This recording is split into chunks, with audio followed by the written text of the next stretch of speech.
शेळीपालन म्हटलं की सुबाबूळ चारा आलाच आणि ह्या सुबाबूळ चाऱ्याशिवाय शेळीपालन करणं म्हणजे खूप टफ काम आहे. कारण हा जो चारा आहे सुबाबूळचा हा कायम 12 महिने उपलब्ध असणारा चारा आहे. आणि शेळ्यांची लहान पिल्लं असतील, करडा असतील किंवा मोठ्या शेळ्या असतील तर सर्वात त्यांच्या आवडीचा चारा म्हणजे सुबाबूळ चारा.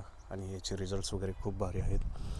तर आपण हा चारा कसा लावला आहे ह्याच्याबद्दलच सध्या लाईव्ह व्हिडिओ करत आहोत. शेतामध्ये आपण डिरेक्टली आहोत आणि हे जे काय शेवरी आहे किंवा सुबाबूळ आहे त्याची छाटणी वगैरे केलेली आहे. ह्याची जर हाईट बघितली तर हे ॲटलिस्ट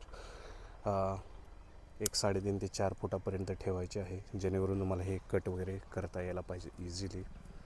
आणि ह्याच्यामधलं जे काय डिस्टन्स वगैरे आहे ते 3 ते 3.5 फुटापर्यंत ठेवायचं आहे.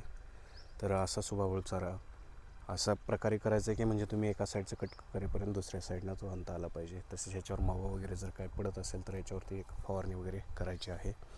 आणि एका साईडनं काढेपर्यंत दुसऱ्या साईडनं तो कंटिन्युअसली येईल असं नियोजन करायचं आहे. डिपेंडिंग आपण तुमची शेळ्या किती कॅपॅसिटी आहे. आणि साईडलाच आपलं हे आहे शेळीपालन शेड.